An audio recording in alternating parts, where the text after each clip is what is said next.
And we've got here in the final 52 minutes of this radio broadcast, we have Sheriff Richard Mack, author, speaker, former sheriff. Richard Mack has served in a wide variety of roles over the course of his nearly 20-year career in law enforcement, which began in Provo, Utah. Mack began his career with the Provo Police Department, and, of course, he then became a sheriff. And he, of course, was involved in a famous Supreme Court case defending the Second Amendment, and now he's traveling all over the country in high demand, educating people about the 10th Amendment, the 11th Amendment, the 9th Amendment, the power of states' rights, and the fact that the legislature creates the counties. Cities are then chartered under the state. We have the cities trying to take over the states now. I mean, that's basically what's happening. You have cities trying to take over the counties, which is an extension of the state. And so this is completely backwards. It's just like globalists have come into Austin, and they have financed Austin raising a $2.6 million tax, doubling our energy cost in the next 3 years. They're seizing Mopac to put toll roads on it, admittedly illegal. It's an existing road. But they don't care. I mean, because the cities aren't following the 10th Amendment. They have been taken over just like the federal government's been taken over. So we've got to head them off at the pass, taking our counties and our states back. So it's not just 10th Amendment nullification of unconstitutional federal laws and taxes that's moving forward. And you're seeing that, of course, with Arizona saying they're going to defend the border down there. But it's expanding to now the county sheriffs as well. And for over a decade, Sheriff Richard Mack has been exposing this. He also has a book on the subject. But Sheriff, before we go any further and get into that, talk about the state of the Second Amendment. And for folks that aren't aware of it, your Supreme Court case and your take on what the Supreme Court ruled on a few weeks ago. But good to have you here with us. Well, thanks, Alex. It's always great to be with you, and I appreciate you giving me some time today. And, man, yes, I am really busy, and I'll be in Fresno this weekend, and on Monday I go to Amarillo, and we're going to have several sheriffs there, and I'm teaching my Constitution class for peace officers there to public and peace officers alike, and I'm doing that all across the country. And I really do feel that the title of my book, The County Sheriff, America's Last Hope, really basically tells it all. That's a state sovereignty issue. Arizona is now exemplifying the power of state sovereignty.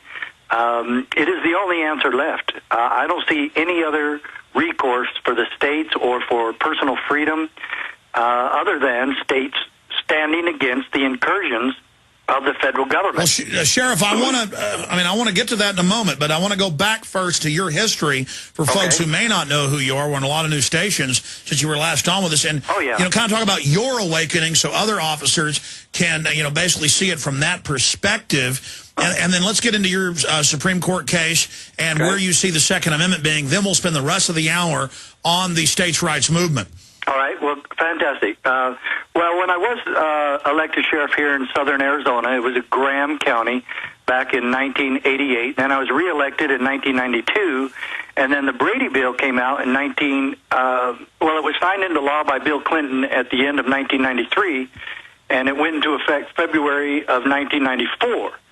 And the key part of that whole thing is that there was a component within the Brady bill that required local officials, and it was in most cases the sheriff, to conduct background checks on citizens before they could buy a gun. So we're being forced under a threat of arrest. There was no money attached to this, Alex, as you'll recall, but there was a threat of arrest if we failed to comply.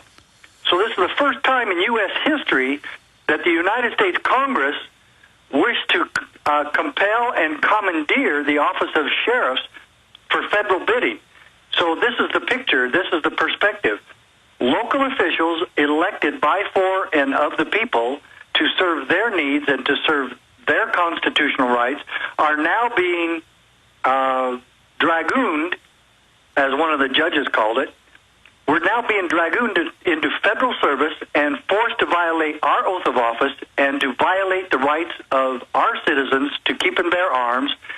And if we don't do it, they threaten to arrest us. You're being pressed into service. You're being literally shanghaied, enslaved, drug on to the federal reservation with an unconstitutional law. Thank God it's to some extent been thrown out, right? But still there, some remnants. I mean, this is amazing that this is going on, and it's an unfunded mandate.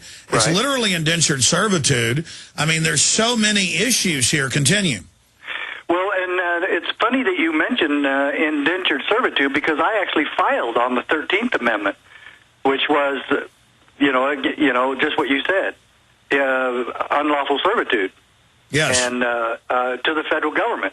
And the federal government cannot tell your sheriff what to do. There is no one, not the EPA, not the FBI, not the President of the United States, and I don't care who the President is. I don't care if it's George Washington himself. He has no authority to tell your sheriff or your local officials what to do. That's why they usually try That's the whole point of the states. Exactly. And if we allow the feds to tell us what size toilet we can have and what our kids can eat and what the sheriff can do, I mean, why even have states? Exactly. That's a key point. And so now the states can't even control their own land or their own resources. In fact, Arizona, Nevada, and Utah are all about 85% owned by the federal government.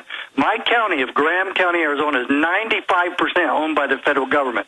I wonder when we're going to wake up and say, this isn't Arizona. We're federal enclave number 48 because we were the 48th state. So it's time that the governors of every state tell the federal government to get out, and my case can prove it. Now, what I did is I said, look, I'm not going to go along. There's no way that I'm going to violate my oath for the federal government, for the Clinton administration, for this stupid thing called the Brady bill. And so I was the first sheriff in the United States to file a lawsuit against my own government. And the decision was just between me and my wife and the Lord. That was all it was. And the next day, the historical perspective of this is that I called the NRA. I had no place else to go. I wasn't a member of anything. I wasn't a member of the NRA. I'm still not today. But I called them and I said, what can I do to stop this?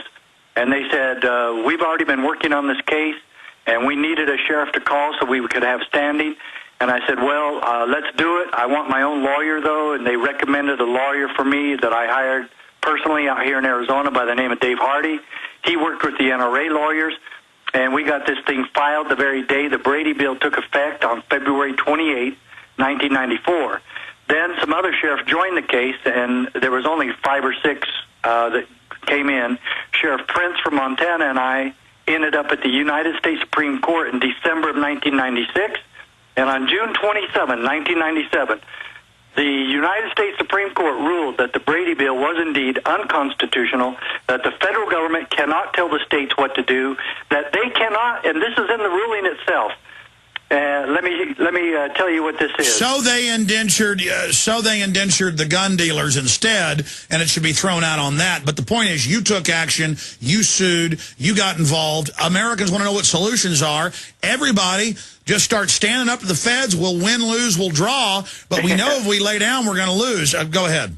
Well, that's right. And listen to this. I mean, this was so well hidden from the public, and Bill Clinton made the media go along with him in making sure that the citizens of this country never heard what this decision really did. Now, listen to this. This is the order of the court. The federal government may neither issue directives requiring the states even to address particular problems, nor command the state's officers or those of their political subdivisions. And you just addressed what those are, cities and counties, to administer or enforce a federal regulatory program. Such commands are fundamentally incompatible with our constitutional system of dual sovereignty. And what does that say? That's a Supreme Court ruling that you never hear about. What does that say for cap and trade? What does that say with the feds showing up onshore in Louisiana, Mississippi, Florida, Alabama, now Texas, telling county commissioners and sheriffs they can't be on the beach. Some little BP goon. I mean, that's why this stuff's important, because I mean, that's what the 11th Amendment says. You have foreign powers come and buy off presidents and Congress. We've got to have state rights, so they can't have BP. I mean, what's next? Is BP going to tell us move out of our house? They're going to move in?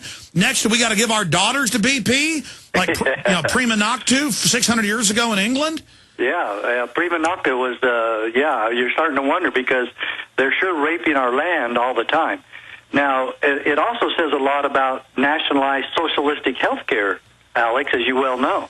Because if the states cannot be forced to participate in a federal regulatory program, then we have 30 states suing right now that don't need to sue at all. All they need to do is ask for summary judgment based on our case. This case already proves that nationalized socialistic health care is unconstitutional, and the states do not have to go along. But the Romans knew that roads were key to controlling areas. That's why all roads led to Rome in the old world 2,000 plus years ago.